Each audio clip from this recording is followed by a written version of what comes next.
Olá, boa tarde, noite na paz do Senhor. Meu nome é Armando. Oi! Prazer ter você aqui. Quem é que está nos visitando hoje pela primeira vez? Levanta a mãozinha aí. Ih, que legal! Olha aí. Bem-vindos, bem-vindas, em nome de Jesus. Dia das Mães, prestamos aqui nossas homenagens.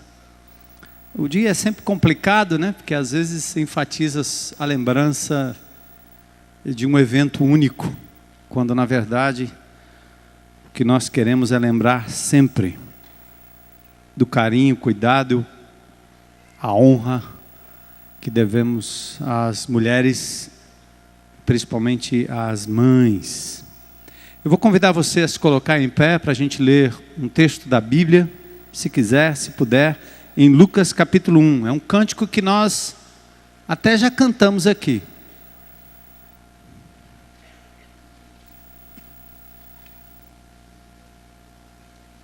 Um cântico bastante conhecido, né? O Magnificat, o Cântico de Maria, de Lucas capítulo 1, versículos 46 até o verso 55. É na verdade um cântico. A Bíblia tem vários textos que são cartas e tem alguns cânticos parecidos com salmos. Algumas Bíblias fazem o destaque do texto narrativa, do texto histórico, para o texto mais poético. Esse é um dos textos poéticos que algumas Bíblias destacam, colocando assim em forma de estrofe. Então disse Maria: a minha alma engrandece ao Senhor, e o meu espírito se alegrou em Deus, meu Salvador, porque contemplou na humildade da sua serva, pois desde agora todas as gerações me considerarão bem-aventurada, porque o poderoso me fez grandes coisas. Santo é o seu nome. A sua misericórdia vai de geração em geração sobre os que o temem. Agiu com seu braço valorosamente, dispersou os que no coração alimentavam pensamentos soberbos. Derribou do seu trono os poderosos e exaltou os humildes. Encheu de bens os famintos e despediu vazio os ricos. Amparou a Israel, seu servo, a fim de lembrar-se da sua misericórdia a favor de Abraão e de sua descendência para sempre, como prometera aos nossos pais. Minha alma engrandece ao Senhor, meu espírito se alegra em Deus, meu Salvador. Senhor, nós queremos na tua presença, porque reconhecemos que o teu espírito está aqui no nosso meio, que a tua presença é certa nesse lugar. Aliás, nós só estamos aqui por causa dela, Senhor. Enfim, nós só estamos aqui porque o Senhor aqui está.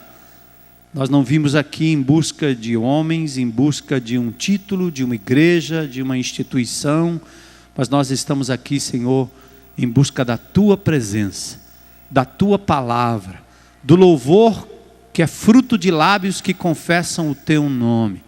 Vimos aqui, Senhor, em busca de um alento, de consolo, de conforto, de misericórdia, em busca de alegria perene, constante, diferente da alegria que o mundo experimenta, Senhor, ao celebrar tantas coisas que pouca validade tem para o presente ou para a eternidade, porque Tu és Deus, porque o Senhor consola e conforta o nosso coração, é que nós estamos aqui. E hoje nós queremos refletir na pessoa de Maria, pedir que a tua graça e misericórdia nos faça aprender mais sobre esta mulher digna, cheia de graça, bem-aventurada, como muitas outras mulheres da Escritura e muitos outros personagens da Escritura. Pai, eu sei que cada mulher que está aqui presente hoje à noite, veio aqui com algo em seu coração, uma busca ou talvez uma necessidade. Eu peço que em nome de Jesus, ninguém saia daqui, Senhor, nenhuma delas, aliás, nenhum daqueles que as acompanham, saiam daqui sem receberem uma porção poderosa da tua graça, da tua misericórdia, do teu cuidado e, acima de tudo, do teu amor, Senhor. Abençoa as mulheres aqui presentes entre nós, e a nós, homens, Senhor, sejam jovens, adultos, enfim, que o teu Espírito também nos preencha de uma forma tão maravilhosa, que a gente saia daqui dando glórias, porque tivemos um encontro pessoal com o Senhor aqui nesse lugar. Pedimos a tua bênção, Senhor, para aqueles que aqui estão, para os que estão na internet, os que estão na tendinha, enfim, pedimos isso em nome de Jesus. Amém. Podem sentar. Glória a Deus.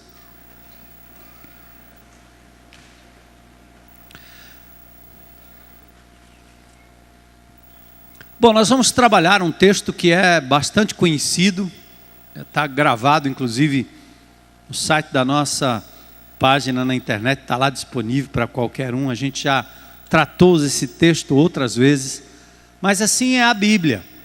A Bíblia é um livro escrito há mais ou menos 2000 anos atrás. É o mesmo livro, as mesmas palavras. Mas como é bom a gente poder ler cada vez e encontrar, cada leitura, algo especial para o nosso coração. E assim, o estudo sobre a pessoa de Maria é exatamente a mesma coisa. A gente pode repetir a cada ano, nessa época, mas sempre vamos ter algo muito especial quando nós olhamos para a palavra de Deus e deixamos Deus falar ao nosso coração de uma forma bem peculiar. Bom, nós vamos falar de Maria. Maria, modelo de mulher e modelo de mãe. Quando a gente não sabe o nome de alguém, a gente diz, ô, Dona Maria. Quando a gente não sabe o nome de um homem, a gente diz, ô, seu Zé. Aqui no Ceará você pode arriscar Raimundo. E logo uma multidão vai dar uma olhada para você, né? Vai olhar para você. Quando se fala de alguém para representar o feminino, a gente fala de Maria. Maria cantada pelos grandes artistas. A Maria, Maria. Quando se fala de alguém submisso, pensa-se em Maria. Quando se pensa em mulher agraciada por Deus, sem dúvida, esta foi Maria. A Maria é mulher, ela é virgem, grávida, mãe, cuidadosa, recatada, audaciosa, surpresa, serva, submissa, e ela é adoradora, ou seja, era uma mulher que adorava aquele que saiu do seu ventre. Era uma mulher capaz de reconhecer que, a despeito de ser mãe de Jesus, ela era acima de tudo serva daquele que era de verdade o Senhor, o Salvador, o Deus da salvação. Maria soube ser menina, ela soube ser mulher, soube ser mãe, acima de tudo soube também reconhecer o seu papel e o seu lugar no plano divino, quando ela, no seu cântico, engrandeceu ao Senhor e se alegrou em receber o Deus e a salvação. A despeito do folclore que há em torno do nome Maria, a Bíblia é a única fonte fidedigna sobre a vida desta mulher notável. Eu quero dizer com isso que o mundo tem folclore sobre uma série de personagens. As pessoas acreditam coisas sobre homens e mulheres que não tem absolutamente nada a ver com aquilo que eles foram de verdade. São chamados mitos ao redor de um personagem. São chamados folclores. Disse que São Francisco fez isso e aquilo. Há registros sobre a vida de Francisco de Assis, um homem de Deus, um homem que temia ao Senhor. Um homem que andou na simplicidade, que abandonou a riqueza para viver de forma simples, protestando contra uma igreja institucionalizada, riquíssima, e que estava muito longe da simplicidade do Evangelho. Mas há tanto mito sobre a pessoa de Francisco, no que tange a Maria é mais ou menos a mesma coisa. E onde está a fonte De onde, na verdade, vem a informação que se tem sobre a pessoa de Maria? Da Bíblia, da palavra de Deus. Ela foi mãe de Jesus, ela foi filha de Deus Pai, foi mulher submissa e mãe de filhos e filhas que concebeu. Ela esteve no censo, nas bodas, aos pés da cruz, ou da cruz, ao pé da cruz. Ela viu o Salvador, seu filho, sendo crucificado e tendo recebido salvação eterna. Ela esteve também no início da igreja, lá no início, na manifestação no dia de Pentecostes. Seu exemplo de mulher se destaca pela submissão ao Espírito Santo, no papel de mãe. Palavras que apontaram para Jesus todo o tempo, como sendo o único, soberano Senhor e Salvador. Infelizmente, os homens criaram uma outra Maria. Eu me lembro uma vez, eu já mencionei isso, eu estava numa reunião com o falecido Dom Aloysio Loscheider. Ele me convidou para um almoço, um diálogo. E eu fui para esse diálogo. E a queixa dele tinha a ver com a invasão das religiões orientais. Muitos ismos invadindo o nosso ocidente e o nosso arraial cristão. Ele tinha grande preocupação com essa massificação. Mas eu sabia também que ele tinha uma preocupação com a igreja evangélica na sua característica mais feia. Essa igreja da prosperidade fácil. Essa igreja do enriquecimento ilícito. Essa igreja que explora a boa-fé das pessoas. E quando ele indagava sobre isso, eu percebendo a sua linha de raciocínio, sendo um homem muito inteligente e querendo a opinião de um pastor que talvez ele considerava um pouco mais equilibrado nesses aspectos, eu disse: Dom Aloysio, na verdade tudo isso é muito triste, porque a boa-fé das pessoas está sendo explorada por ignorância, pelo fato das pessoas ignorarem a fonte destes ensinos que estão invadindo o nosso país.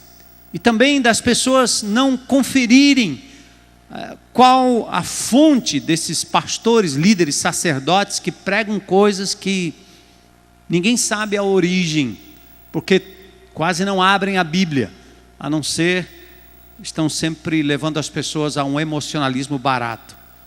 Mas eu completei dizendo: mas Dom Aloysio, o senhor sabe que até no meio romano existe também a boa-fé do povo, que sem conhecimento da verdade bíblica continuam adorando as caricaturas de personagens que são endeusados, venerados, seguidos, sem muito sentido. O que o senhor acha disso? E a resposta dele foi mais ou menos assim: embora nós até estimulemos e até, num certo sentido, levamos as pessoas a reconhecer estes personagens históricos como alguém digno de serem intermediários, intercessores, é claro que nós não acreditamos tanto nisso quanto naquilo que a Bíblia diz.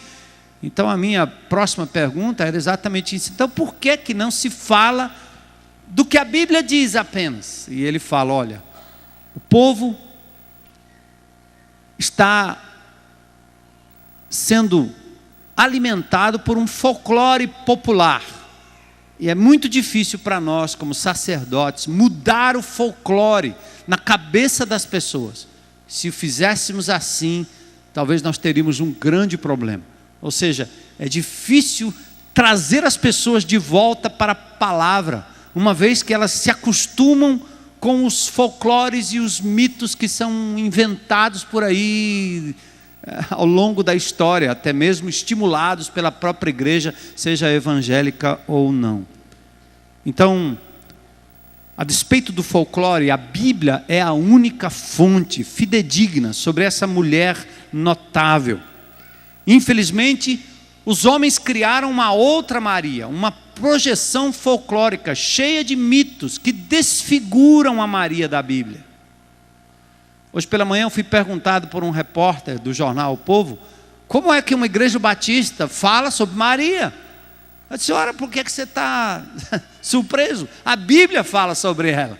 E nós, como evangélicos, só queremos estudar o que a Bíblia diz. E compreender o que a Bíblia diz. E tentar seguir o que a Bíblia diz. Então ele ficou surpreso que nós teríamos qualquer coisa a dizer sobre Maria. Isso porque na Bíblia Maria é menos que um mito. Ela é simplesmente mulher. Ela é serva. Não tanto senhora. Ela é consciente do seu papel de mãe. Seus filhos e suas filhas trazem honra à mais nobre função do ser humano, procriação. Que coisa fantástica.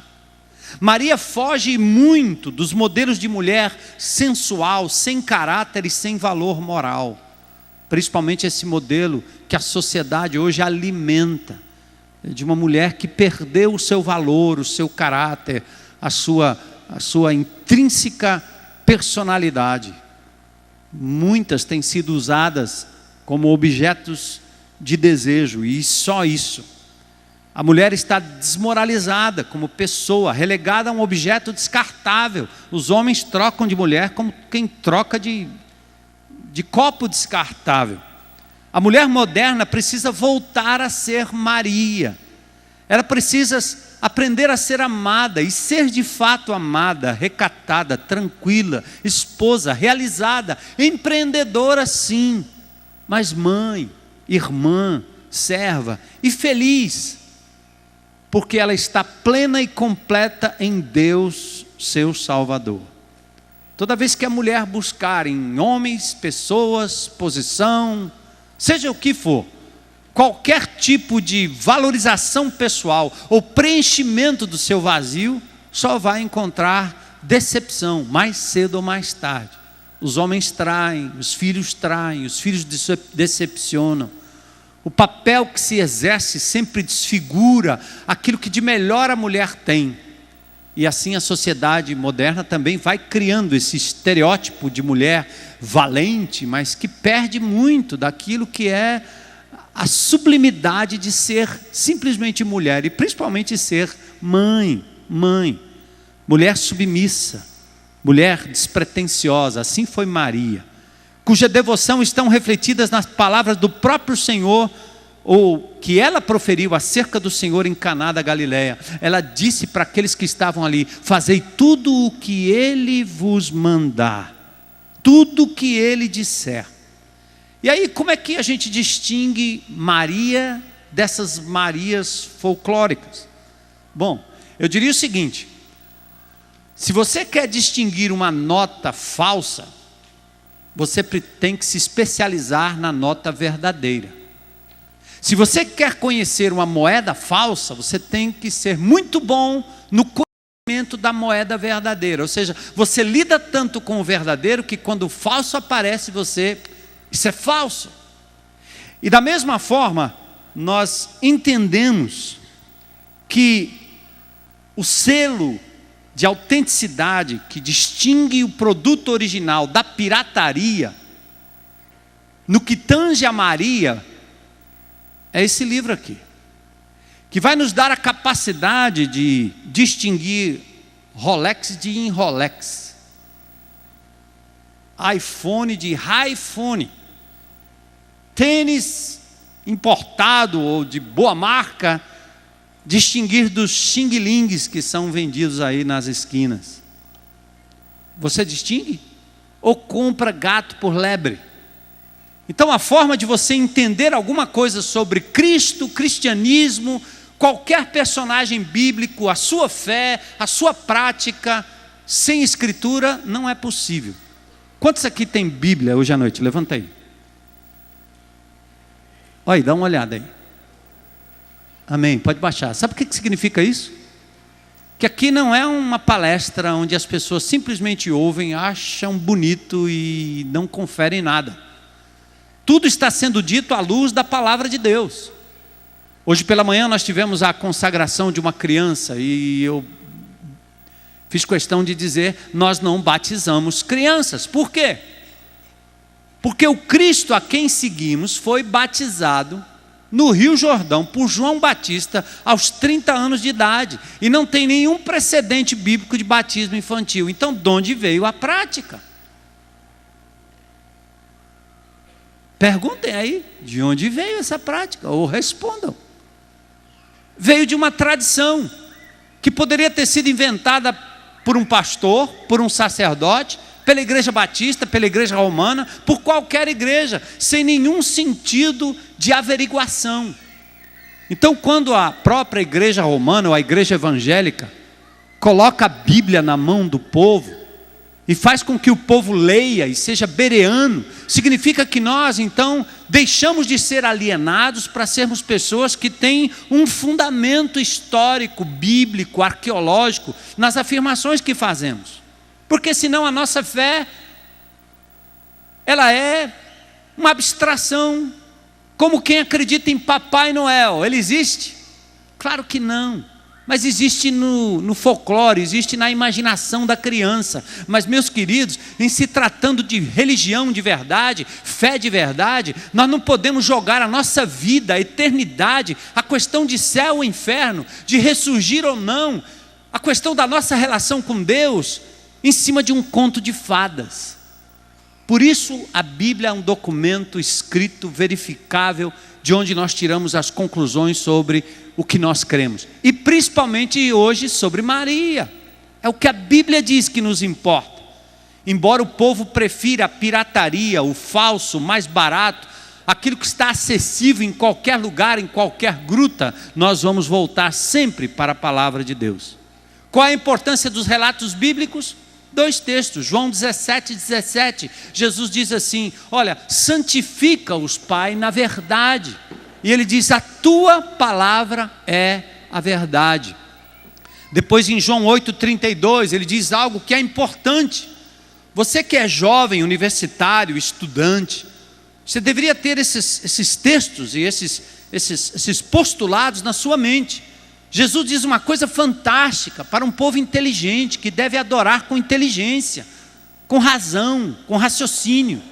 Ele diz: conhecereis a verdade, e a verdade o quê? Vos libertará. Nós só seremos libertos daquilo que não faz sentido, daquilo que nos destrói, daquilo que não leva a nada, quando nós conhecermos o quê? A verdade. E no caso do cristianismo é a verdade bíblica.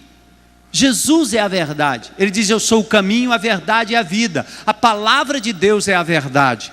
Por isso então a importância de conhecermos as Escrituras. Leiam, examinem. E até quando eu às vezes tenho um confronto ou um diálogo com alguém que é absolutamente ateu, me impressiona como uma pessoa critica o cristianismo, mas não lê o livro. Então, para alguém até criticar o cristianismo, deveria ler a informação bíblica e questionar a partir do que está escrito, e não a partir do eu acho, eu penso, eu vejo, eu sinto, não. Então vamos às Marias da Bíblia. Aliás, um parênteses aqui. A palavra Maria vem do hebraico marim, que significa fofinha. Eu não sei se é gordinha, eu acho que não. Tampouco obesa. Maria não era assim. Por que eu posso dizer que não era? Embora nosso padrão de beleza hoje tem muito a ver com silhueta, aliás, e pouco a ver com saúde. Não é verdade, mulheres? Anorexicamente magra, mas doente. Isso não é padrão de saúde para o corpo de Cristo, para o povo de Deus, para quem é cristão.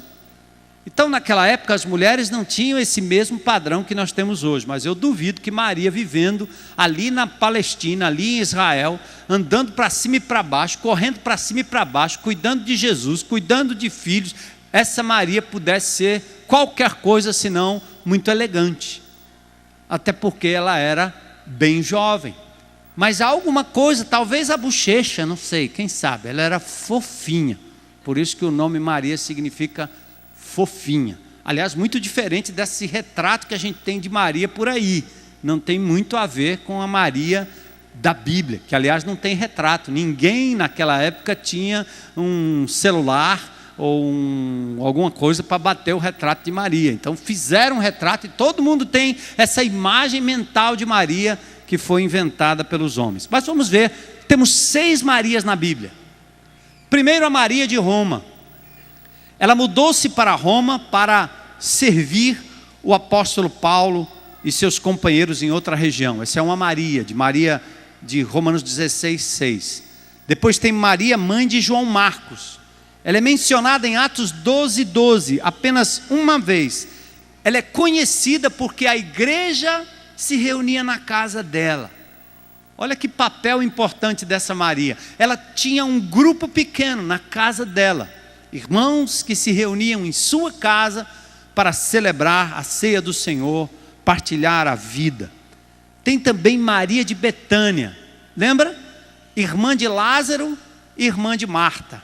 Olha aí, mulheres. É interessante porque nessa casa tem um varão e tem 2 varoas, né? Marta e Maria.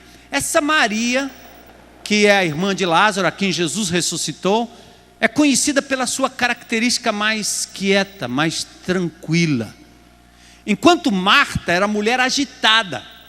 Aliás, nós temos, se pudesse dizer Marta e Marto, nós temos também homens agitados, mas Marta era o exemplo da mulher agitada. Ela estava sempre fazendo alguma coisa, sempre correndo para lá e para cá, querendo servir, querendo fazer, querendo limpar, Jesus estava chegando e ela estava preocupada qual era a comida que ela ia fazer, qual era a roupa que ela ia vestir, e ela estava sempre correndo para cima e para baixo, para cima e para baixo, para cima e para baixo. Tem alguém parecido com isso aqui? Com essa... Opa, não precisa denunciar não, pode baixar o braço.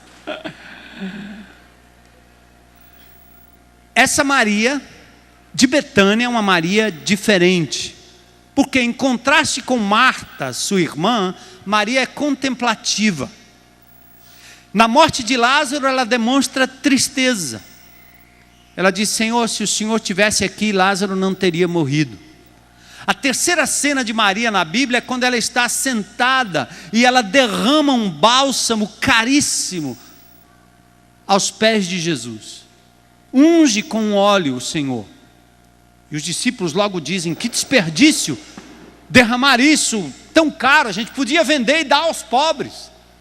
Ou seja, vamos fazer dinheiro, vamos ajudar, até a causa boa. Mas o Senhor elogia essa Maria pela sua quietude na presença de Jesus.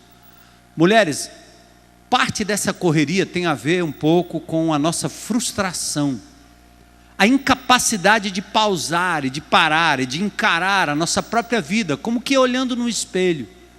São pessoas que às vezes pela ocupação estão sublimando um problema, enquanto uns vão talvez para a bebida e ali se embriagam para tentar esquecer a vida e não pensar nas dívidas e nos problemas e nas coisas que não conseguem resolver. Outras pessoas saem correndo por aí fazendo coisas todo o tempo.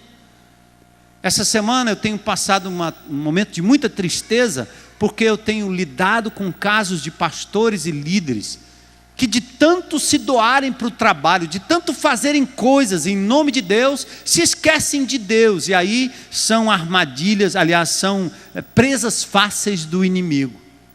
Então, mesmo que você seja uma mulher agitada, mamãe, correndo de um lado para o outro, lembre-se que a vida não é só isso. Aprenda com essa Maria, pausar na presença do Senhor, escolher a melhor parte, estar aos pés de Jesus, porque a sua fonte de vida, de satisfação, de significado, não vem do fazer. Deixa eu lhe dizer uma coisa, mulher. Diante dos homens, você é querida, ou talvez apreciada pelo que você faz. Diante de Jesus, você é apreciada pelo que você é. O homem, quando quer conquistar uma garota, ele vai tirar dela e fazer com que ela faça aquilo até que ela normalmente nem faria. Mas induzida pela busca de aceitação e significado, ela acaba se entregando. Porque poucos são os homens capazes de olhar para uma mulher e apreciá-la pelo que ela é. Sua personalidade, sua vida, seu coração, suas emoções, sua sensibilidade. Eu sempre brinco quando eu falo da minha esposa, que quando eu a conheci, ela fugia totalmente ao padrão de uma mulher normalmente aceita no meio da garotada lá. Escondida e enrolada nos panos, quase daquelas bem pentecostais. Mas o caráter dela foi o que me chamou a atenção, mesmo eu sendo descrente. O caráter e a vida. E quando a gente olha para a pessoa dessa forma, não importa a silhueta, porque a pessoa se torna bonita quando a gente é capaz de olhar para aquilo que está lá dentro. Maria tinha essa característica, essa Maria de Betânia. Então, mulher, não busque significado e aceitação por aquilo que você faz, mas por aquilo que você é como pessoa. E Deus é tão maravilhoso que Ele aprova quando você se aquieta na presença dEle, quando você dá 2 passos para trás e se aquieta. E é capaz de descansar, é capaz de pausar, mulher. É capaz de curtir a presença de Deus, a natureza, é capaz de se cuidar para simplesmente pausar e não ser Marta, mas Maria. Amém? Tem marido aí dizendo, ei pastor, se ela atendesse esse negócio aí, ia ser bom. Às vezes não, às vezes o marido está até achando bom, porque ao invés de ter uma mulher amante, querida dentro de casa, ele tem uma empregada, que faz tudo o que ele quer. Aí ele confunde, troca os papéis e as bolas, não é não? Uhum. Tem Maria, mãe de Tiago e José. Mateus 27, 56, ela é chamada a outra Maria. Ela era da Galileia, foi curada de espíritos maus, porque era uma mulher que incorporava esses espíritos familiares que hoje são aceitos como folclore. Você abre hoje o jornal e tem lá todo tipo de mãe. Até a mãe de santo, até a que faz as suas mandingas, até aquelas que rapam a cabeça, que vão para a mata, como eu ouvi um testemunho de um convertido esta semana, cuja mãe vivia no meio do mato, mexendo com pólvoras, com animais, com muito sangue, as chamadas mães de santo, fazendo cabeça das pessoas. Essa Maria aqui era mais ou menos parecida. Essa Maria, mãe de Tiago e José, ela foi curada de espíritos maus. Ela acompanhou Jesus depois de ter sido liberta daqueles demônios. Quem sabe os demônios da prostituição, os demônios do engano, os demônios do misticismo. Esses demônios que ficam prometendo cura, trazer o marido de volta, trazer o filho para casa.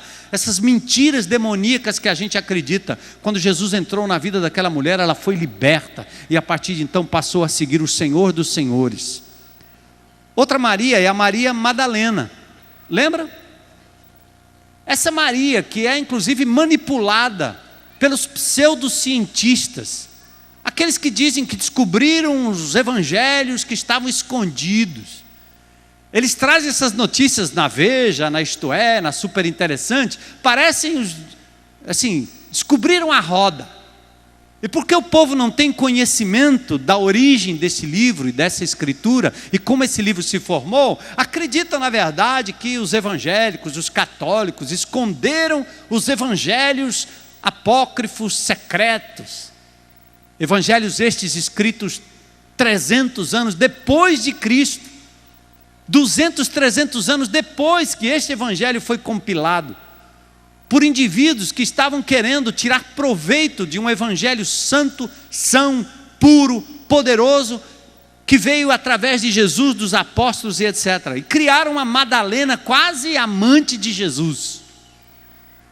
E aí, código Da Vinci, lembra? Nós temos aqui na igreja várias pregações falando sobre esse pseudocódigo, essa mentira que vendeu tanto, pessoas intelectuais, espertas, acreditando numa montagem de um repórter tão bonito.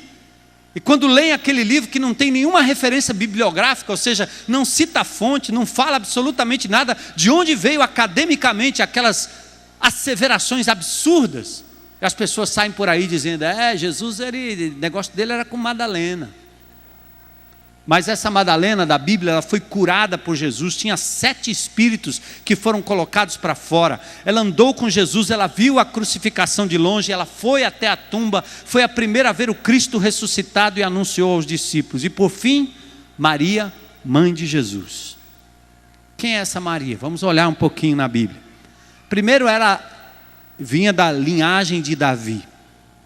Depois o texto diz que ela foi desposada com José.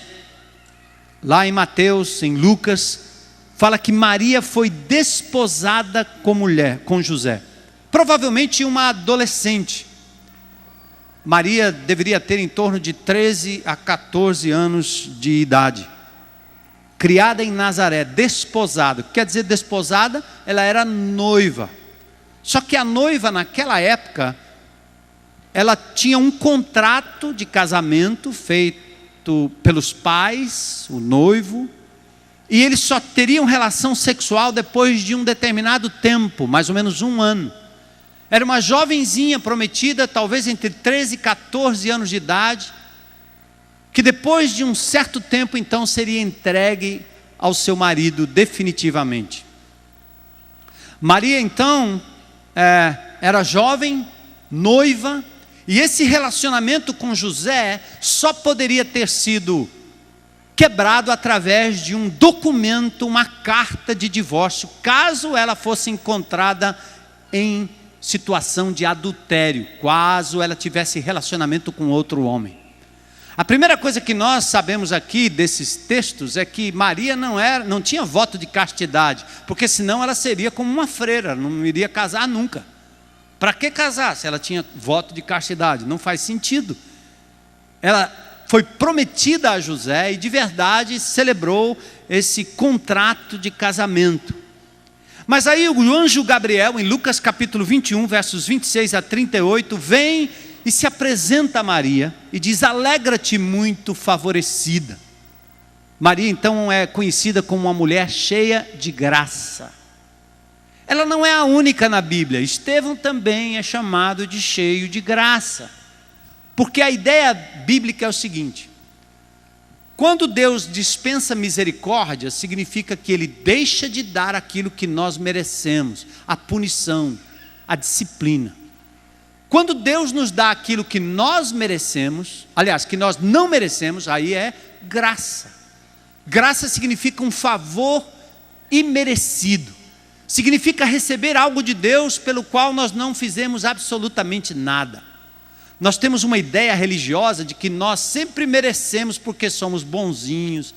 Então não nos consta na Bíblia que Maria fizesse qualquer boa obra, atravessasse os velhinhos lá nas ruas de Jerusalém ou de Nazaré. Não tem nada sobre o currículo da vida dela que você pudesse dizer assim, era uma mulher piedosa. Não, ela simplesmente foi alvo da graça de Jesus. Como você, como eu, como nós, como você, mulher, como você, homem, que a despeito do nosso não merecimento, Deus ainda assim nos preserva, nos guarda e nos chama para si. E aí, quando o anjo anuncia que ela então daria luz a um filho, ela logo se espanta. Diz: como pode? Eu não tive relação com homem algum. Eu estou prometida a José. Isso é impossível. Então Maria não se admira do método, mas, aliás, ela se admira do fato da concepção e não do método. A despeito do anjo ter dito, ela disse: bom, se o Senhor está dizendo, amém. E aqui, então, no verso 38 do capítulo 1 de Lucas, ela diz: aqui está a serva do Senhor, que se cumpra em mim, o quê? Conforme a tua palavra. Presta atenção, mulheres. Toda vez que a gente fala de Maria na Bíblia, encontra um texto na Bíblia, ela é sempre serva e não senhora. É sempre a serva do Senhor. Ela é conhecida assim. Estas são as palavras que introduzem Maria, muito diferente daquilo que nós ouvimos todo o tempo. Maria é serva do Senhor. Submissão de serva. Interessante que, ao contrário de Jesus, em Marcos 10, 45, Jesus diz assim: Porque o Filho do Homem não veio para ser servido, mas para o quê? Servir. Então você poderia dizer assim, bom, já que Maria é serva e não se encontra nada na Bíblia que a chame de senhora, que tal Jesus? Ele é servo, mas há mais de 600 referências no Novo Testamento que chamam Jesus de Senhor, Senhor, Senhor, Senhor.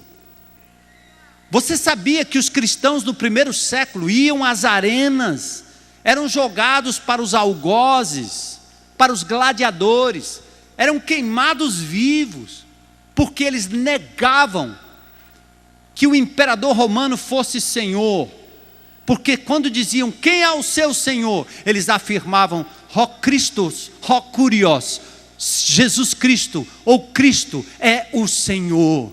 E quando eles diziam isso, os soldados romanos estavam então prestes a jogá-los às arenas, porque era como negar a divindade de César, a divindade do imperador.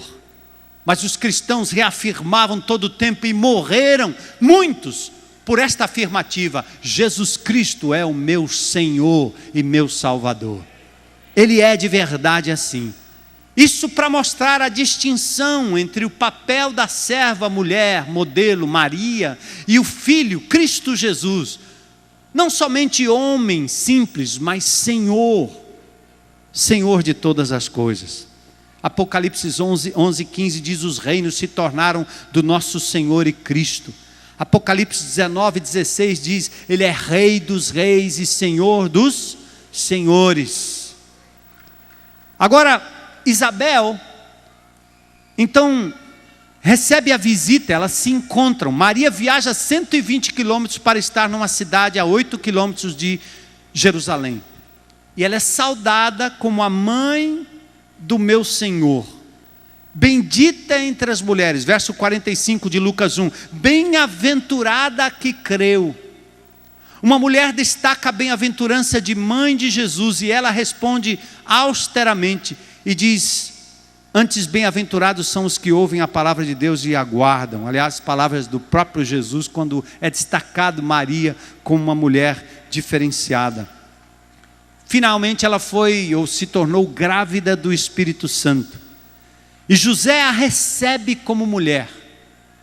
Eu quero chamar a sua atenção para Mateus capítulo 1, verso 25. Quando há uma declaração muito clara na Bíblia, de que José, embora sendo marido prometido, noivo aliás, prometido, quando ele percebe que a sua mulher está grávida, ele intenta deixá-la secretamente, porque ele poderia denunciá-la como uma prostituta, uma adúltera, e ela seria talvez apedrejada publicamente. Mas José, recebendo a advertência divina, recebe a sua mulher, entendendo que aquilo que está sendo gerado nela, o que foi gerado nela, era do Espírito Santo de Deus, era o próprio Criador colocando nela a semente do nascimento daquele que seria o Salvador do mundo. Então Maria de verdade concebeu sendo virgem, por isso que é chamada de Virgem Maria, porque ao conceber Jesus, não foi de nenhuma relação sexual com o homem, muito menos com o seu marido. Então José, quando viu, quando soube, tentou deixá-la, porque disse: ela transou com quem? Mas quando avisado, então José recebe a sua mulher, e eu vou voltar depois a falar desse texto, mas é o texto que diz que José recebe sua mulher e não a conhece até que ela dá luz a um filho. Mateus 1, 25. Então, ela foi depois visitada pelos pastores que foram lá para ver não Maria, nem José, mas o menino. Depois ela foi visitada pelos magos. Mateus capítulo 21, os magos levaram ouro, incenso e que mais? Mirra. E foram lá para ver quem? O sacerdote, Maria, José. A Bíblia diz que eles se prostraram diante do menino, que era o Salvador, o Senhor. Você pode me perguntar, por que você está fazendo essa comparação sempre entre Jesus e Maria? Obviamente para que você compreenda qual o papel de um, qual o papel de outro, qual o status de um, qual o status de outro, de acordo com a Bíblia. não de acordo com o mito ou o folclore. Aqui não se trata de nenhum demérito, mas de colocar Maria no seu lugar devido, como uma mulher agraciada por Deus, bem-aventurada e abençoada acima de tudo. Bom, em Lucas capítulo 2, verso 48, agora ela é mãe aflita. Maria, mãe aflita, como toda mãe. E eu me lembro, quando as minhas filhas eram pequenininhas, a gente andava lá pelo shopping, andando para lá e para cá, a promessa de que a gente não ia comprar nada, e às vezes minha mulher ia ali, dar uma olhada numa coisa, noutra, e as minhas filhas entravam naquelas gôndolas de lojas, né, e sumiam lá para dentro. E às vezes a minha mulher chegava e disse: cadê as meninas? Eu disse: sei não, deve estar aí para dentro. Imaginam como ficava a mãe das minhas duas filhas. Dizer: eu não acredito que você é capaz de fazer isso. Cadê as meninas? Eu disse: eu sei, você ainda teria as duas amarradas numa cordinha, com um GPS, para saber onde elas estavam, e olhando aqui qual era a localização das meninas dentro de uma loja comum, porque é instinto de mãe, não é não? E o pai não estava nem aí, eu ficava olhando as estrelas e tal, daqui a pouco uma passava para lá, ops, preocupação zero, aliás, ai, agora acontece o seguinte, eles vão para Jerusalém todo o tempo, e Jesus agora é adolescente, sabe como é adolescente, né? Então, eles descem para Jerusalém em famílias, é uma grande, como se fosse uma procissão, imagine, todo mundo indo para Jerusalém, as famílias, aí é primo, parente, tio, e eles vão embora, e vão na festa, e chega lá e vamos, e acontece tudo que tem que acontecer lá, adoração, tempo de louvor, uma série de coisas, sacrifícios, e daqui a pouco os pais estão voltando, opa, está na hora de ir e tal, vamos embora, aí daqui a pouco eles se dão conta, cadê Jesus?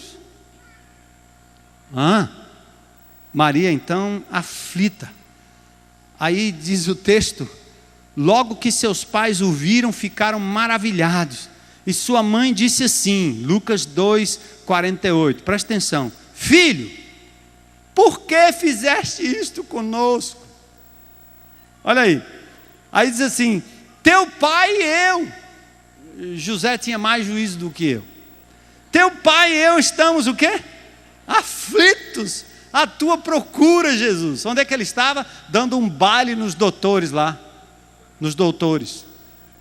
respondendo como chamado bar mitzvah, debatendo e discutindo com os doutores em Velho Testamento. Aí as palavras são essas. Então Jesus responde da seguinte forma, presta atenção, o que ele diz? Ei, por que vocês me procuravam? Vocês não sabiam que me cumpria estar aonde? Na casa de quem? Meu pai. Ou seja, ele estabelece uma nova relação. Aquela mãe super protetora que com justiça, obviamente com razão, estava cuidando do seu filhinho, agora estava passando do ponto, porque o menino já era um doutor em Bíblia, discutindo e consciente do seu papel diante do Pai eterno, não do Pai terreno. E ele então dá uma resposta do tipo: chegou a hora, eu preciso ser considerado agora como aquele que veio para ir à cruz do Calvário. E aquela super proteção de mãe, estava na hora então de Maria ir recuando e entendendo o chamado e tudo aquilo que foi dito a ela na concepção do seu filho Jesus. Uma demonstração de que a relação de Jesus seria a partir de então com o Pai eterno. Teu pai e eu estamos aflitos. Então presta atenção, se Maria é chamada mãe de Deus, eu ouvi esses dias um depoimento de um padre muito inteligente, e ele dizia o seguinte: a primeira coisa que nós temos que falar no debate com os evangélicos acerca de Maria, é que Maria não é maior do que Deus. Amém? Tem algum católico? Não se identifica aí, fica à vontade. Mas você seria capaz de dizer isso, amém? Para dizer assim, Maria não é maior do que Deus. Porque Deus é o Criador, Ele é o Senhor. Nós somos criaturas, Maria é uma criatura divina. Então, Maria não é maior do que Deus. E agora presta atenção nesse raciocínio simples. Quando ela diz, teu pai e eu estamos aflitos, significa que Maria não é mãe de Deus, no mesmo sentido em que José nunca foi chamado pai de Deus. Ela é mãe de Cristo Jesus enquanto ser humano. Ela foi um instrumento através do qual nasceu Jesus. Mas jamais ela se colocou como alguém que tivesse um status acima do filho. Como o folclore coloca, como nós colocamos. E a razão disso é porque de verdade, principalmente no Nordeste, a mainha tem uma força brava. Tem gente que vai dizer para mim, como eu já ouvi, eu rasgo a Bíblia, mas eu não deixo de acreditar no que mainha me ensinou. É ou não é, gente? Eu não posso negar o que a minha avó, minha bisavó creu, eu não posso, não interessa se é verdade ou não. É como aqueles indivíduos, minha mãe fazia isso, botava arruda na minha orelha aqui, para tirar o mal olhado. E quando a arruda murchava, quer dizer que o espírito mal foi embora, e o mal olhado bateu, ficou na arruda e foi embora. Folclore, mas ela acreditava naquilo. Imaginem eu andando com a arruda aqui em cima toda vez que eu me sentir. Assim nós fazemos. Esse negócio da mãe é tão forte, e por isso encontrou no Brasil um ambiente propício para esse mito crescer, porque a história da mãe é muito forte. É tão forte que tem marido que chama a mulher de mainha.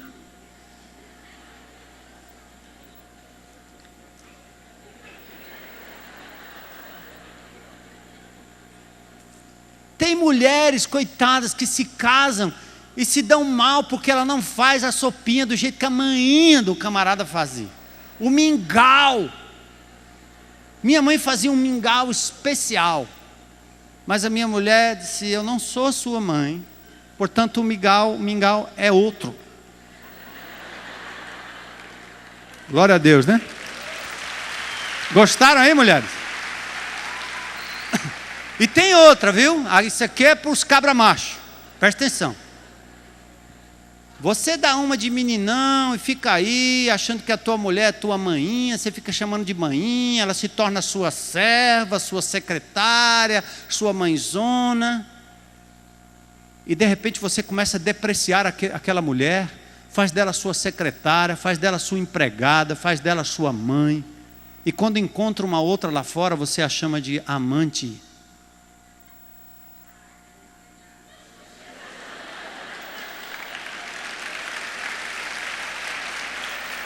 Ó, eu não posso olhar para essa mulher e não dizer que ela é o quê?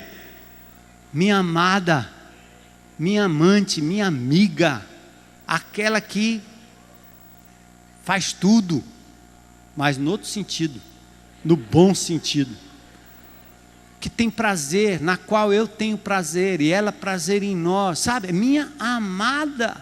Eu não posso olhar para ela como mãe. Mas essa coisa é tão forte que as mulheres até acalentam isso. Oh, meu filho, filhinho. Ó, falando para o marido. Aí o cara vai para a cama e diz, eu estou aqui com quem, afinal de contas? É minha mãe ou quem é? Para com isso, em nome de Jesus, para. Se chamava, não chame mais.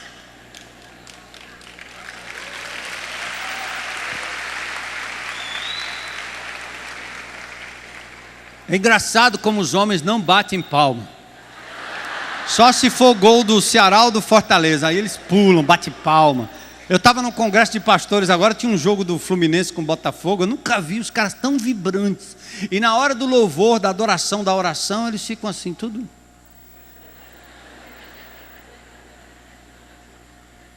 Que isso, rapaz? Vai para casa e chama a tua mulher daquilo que ela precisa ser chamada. Aprecia como ela precisa ser apreciada. Amém, Reginaldo? É isso aí.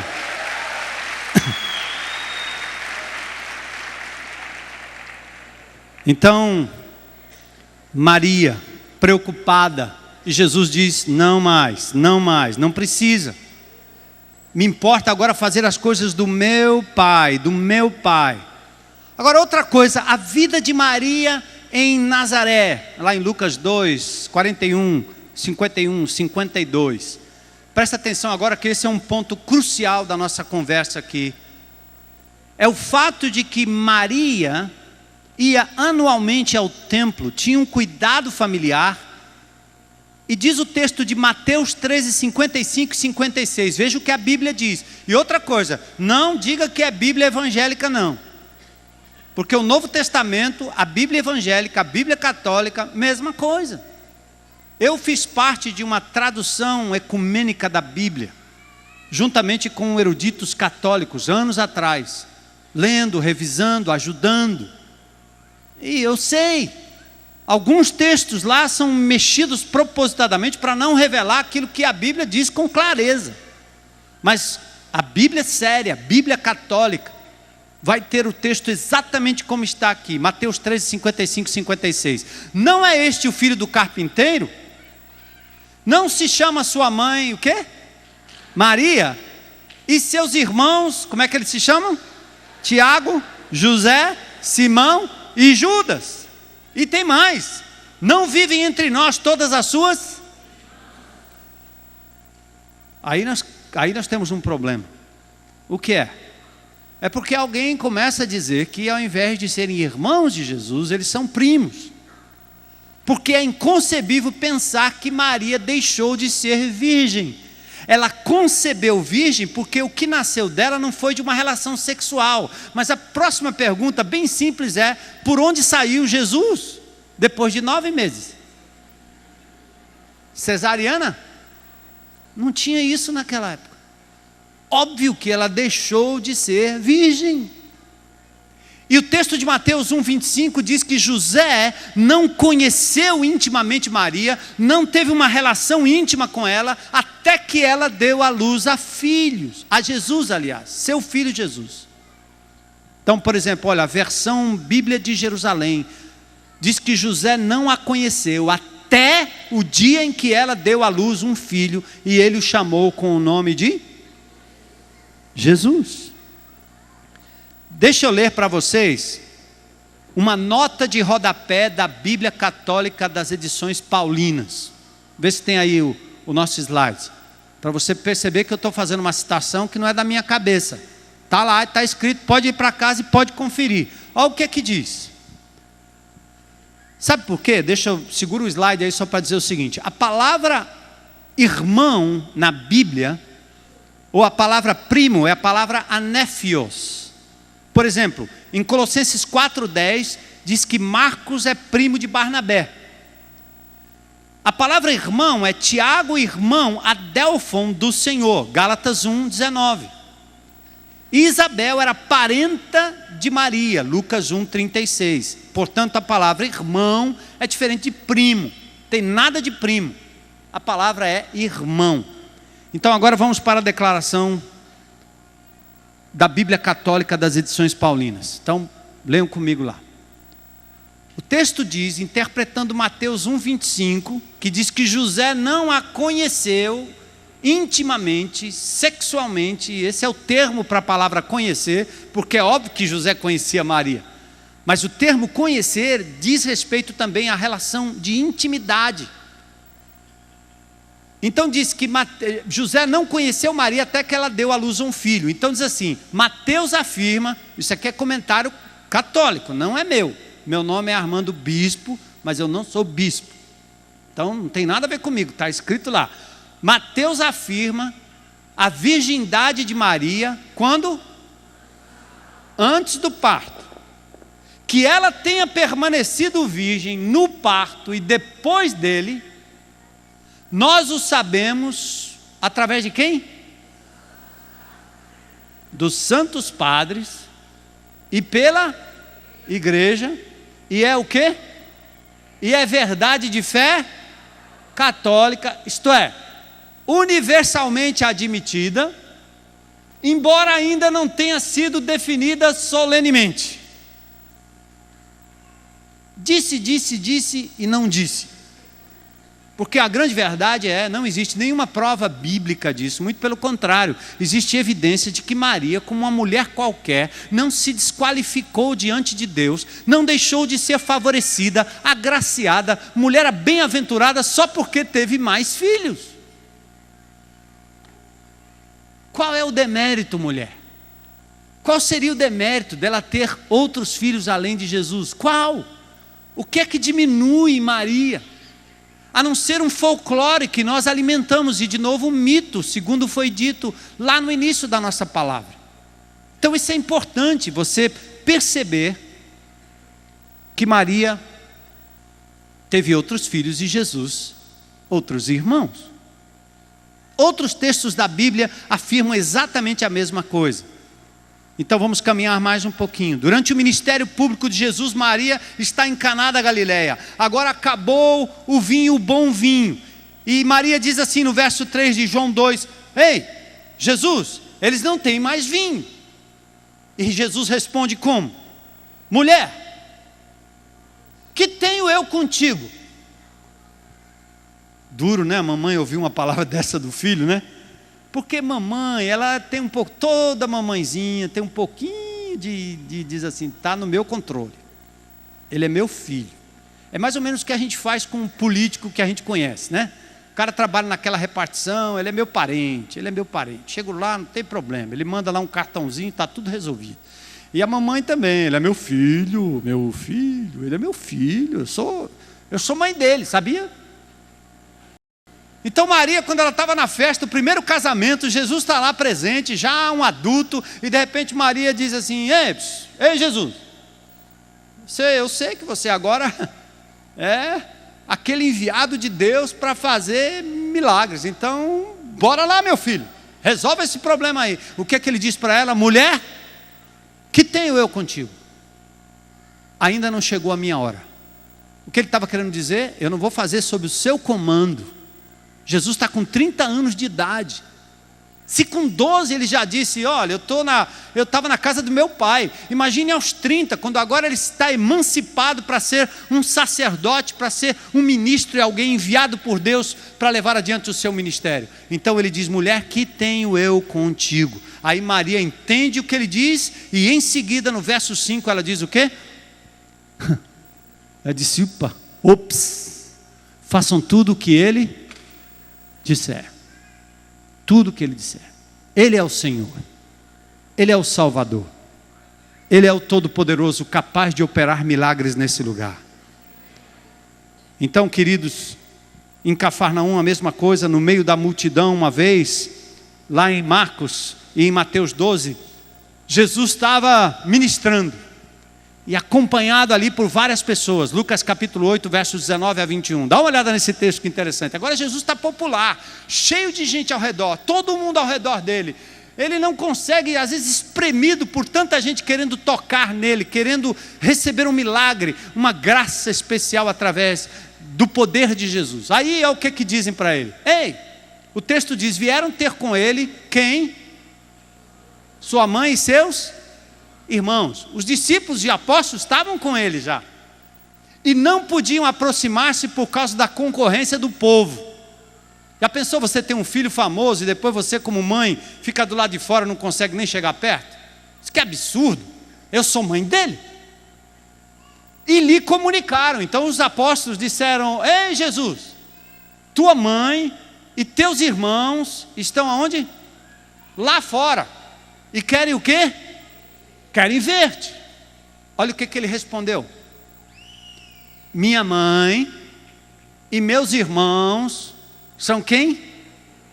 Aqueles que ouvem a palavra de Deus e a praticam. A partir daquele momento, Jesus agora está totalmente independente, dizendo para aquela mulher, para aquela família: fiquem no seu lugar. A minha obra é muito maior do que simplesmente a minha família. Jesus agora se mostra como soberano Senhor. E Maria não foi rebelde. Os irmãos, diz o texto, que nem acreditavam nele, mas Maria não foi rebelde. Por fim, Jesus está na crucificação e Maria está ali. E Maria é recebida por João Quando Jesus diz, vendo sua mãe junto a ela, os discípulos amados também, disse: mulher, eis aí teu filho. Depois disse ao discípulo: eis aí tua mãe. Dessa hora em diante o discípulo a tomou para casa. Olha, o que ele quis dizer para João é o seguinte: tome conta dela. Porque àquela altura os irmãos de Jesus não acreditavam nele, ponto 1. Àquela altura José provavelmente já teria morrido. Então Maria provavelmente era uma viúva, porque não se ouve mais falar de José na Bíblia. E quando naquela hora de horror, a mãe vendo o filho daquele jeito ensanguentado, sendo crucificado, ele olha para João e diz aqui: João, eis aqui tua mãe. Maria, eis aqui teu filho. Toma conta dela. A ideia agora, acolhe essa mulher, que ela vai precisar de cuidado, de carinho, de amparo, pela situação que ela está vivendo e viverá depois da minha morte. E aí, depois da ressurreição, Maria só é mencionada mais uma vez em companhia dos demais apóstolos. E finalmente, eu quero terminar com o Magnificat. Eu vou chamar o Daniel aqui, e o pessoal que cantou tão bem essa música, para a gente também adorar e louvar. Vamos olhar de novo esse Magnificat. Antes disso, queridos, só mais uma palavra de alerta para a gente terminar. Anote essas referências aí, se você puder. Jeremias 7:18, Jeremias 44:17, 18, 19 e 25. Porque é um alerta no Velho Testamento contra a adoração à rainha dos céus. Isso não é no Novo Testamento. Maria nem existia. Quando lá no Velho Testamento há uma advertência contra aqueles que adoravam a chamada rainha dos céus. Os egípcios tinham uma Madonna, a mulher com uma criança do lado. Em nenhum lugar da Bíblia, católica ou evangélica, diz que Maria ascendeu aos céus, como se não tivesse nenhum pecado e por isso foi colocada num status de intercessora.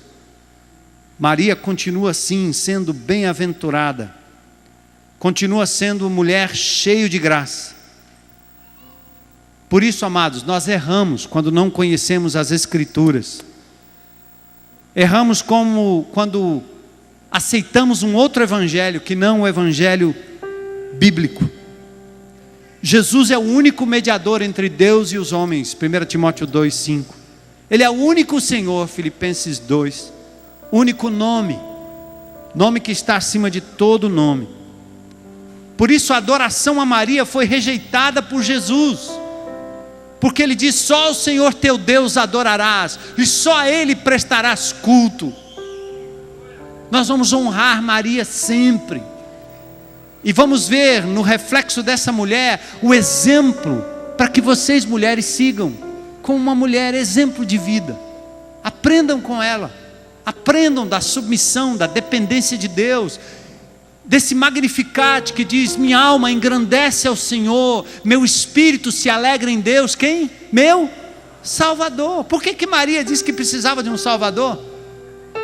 Se ela era impecável, como alguns dizem? Não, o único que não cometeu pecado foi Jesus. Por isso ele foi à cruz do Calvário, morreu e ao terceiro dia ressuscitou. Só Ele é capaz de nos dar vida eterna.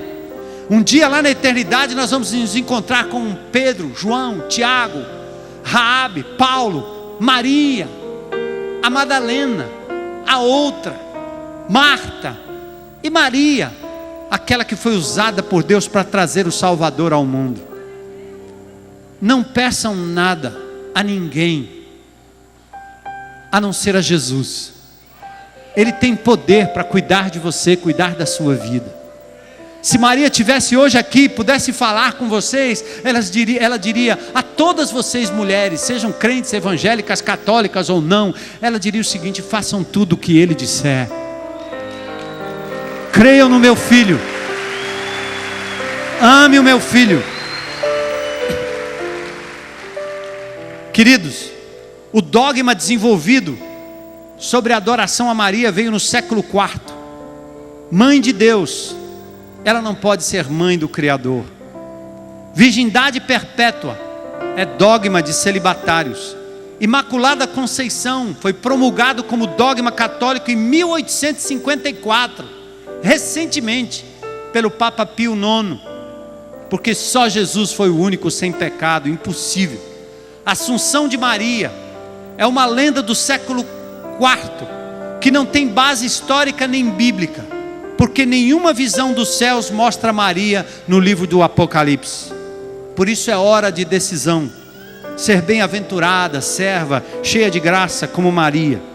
É preciso crer como Maria creu e receber a vida eterna em Cristo Jesus, nosso Senhor. Amém? Ele diz: eu sou o caminho, a verdade e a vida. Ninguém vem ao Pai senão por mim. Ele é a única ponte. Não construa outra, porque não vai dar lá. Não pegue nenhum atalho. Eu, quando vejo aquelas senhorinhas nos cantos, nas grutas, meu coração parte. Eu tenho vontade às vezes de chorar, e às vezes eu tenho coragem. Eu vou lá, abraço uma e digo para elas: Jesus Cristo é o Senhor único. Peça a Ele, e o Deus eterno Pai vai atender a sua oração em nome de Jesus. Não precisa pedir para mim, pastor, não precisa pedir para sacerdote, pode orar em qualquer lugar, em qualquer canto, mas peça a Ele. E hoje nós queremos fazer como Maria, orar assim: minha alma engrandece ao Senhor, meu espírito se alegra em Deus, meu Salvador. Curva a sua cabeça no momento antes da gente sair desse lugar. De tudo que você ouviu, o que é que tocou o seu coração? Talvez você, como marido, vai sair daqui olhando para sua amada esposa, para a mãe dos seus filhos, e considerando-a como pessoa, como mulher, como gente, como amiga, companheira, como amante verdadeira, dada pelo Senhor. Talvez, se você é filho, sua mãe já partiu, que o Senhor lhe encha de consolo hoje. Se você hoje é filho ou filha, e de repente tem maltratado a sua mãe, agora, em nome de Jesus, decida pedir perdão a ela. Mande um bilhete, mande um e-mail, mande telefone, vá até lá e diga: mamãe, perdoa-me em nome de Jesus, eu tenho sido um filho ingrato. Quero honrá-la e homenageá-la como mulher de Deus. Mulheres que estão aqui hoje, talvez tenham confiado em Marias humanas, em Marias estátuas, em Marias de grutas, em Marias de aparições sem muito fundamento. Mas quando você olha para Maria da Bíblia, você pode hoje à noite seguir o exemplo dela, dizer: Jesus é o meu único Senhor e Salvador. Ele é aquele que pode interceder por mim, é aquele que pode rogar por mim diante do Pai. É Jesus e só Jesus. Eu vou fazer uma pergunta que faço sempre aqui, sem constrangimento para ninguém, porque isso não é uma obrigação. Se tem alguém aqui nessa noite que gostaria de dizer, aberta e publicamente: eu quero entregar a minha vida hoje a Jesus, seguir o conselho de Maria e ser fiel ao Senhor Jesus e crer nele como meu Senhor, meu Salvador. Tem alguma mulher aqui, algum homem que queira fazer isso? Levanta a sua mão aí bem alto, diz: hoje é meu dia. Amém, amém. Tem mais alguém? Mais alguém? Você está me perguntando: por que eu tenho que fazer isso? Jesus diz: aquele que me confessar diante dos homens, eu confessarei diante do meu Pai que está nos céus. A questão não é fazer uma decisão por mim, nem pela igreja, é por Jesus.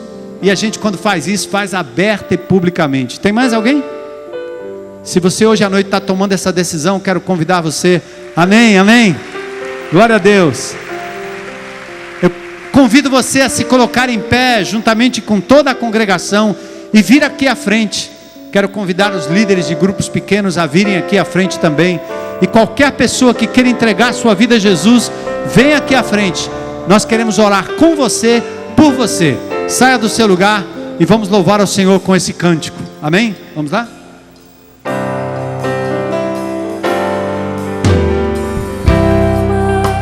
Engrandece ao Senhor,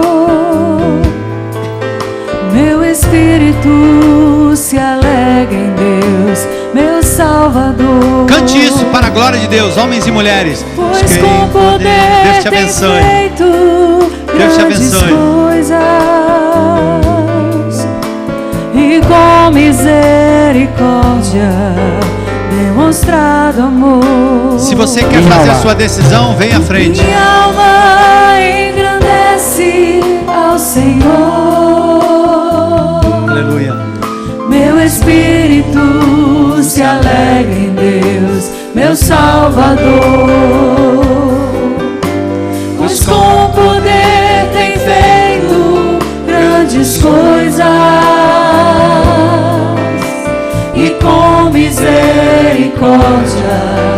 demonstrado amor. Vamos declarar que só Ele é santo. Santo, esse é o cântico de Maria. Santo,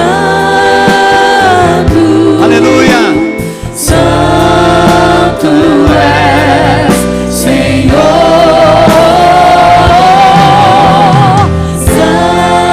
Santo, Santo, Santo és, Senhor. Aleluia. Tens sido nossas lâmpadas com o óleo do Espírito, tem feito sua vide florescer. Tens sido nossas lâmpadas com o óleo do Espírito, tem feito sua vide florescer.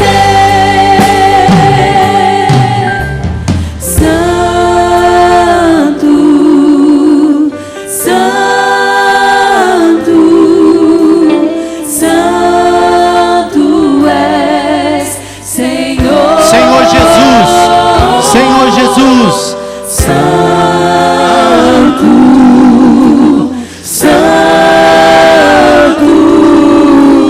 Santo és, Senhor. Santo, Santo, Santo, Santo és, Senhor. Santo, Santo, Santo és, Senhor. Aleluia. Santo é o Senhor. Deus abençoe vocês.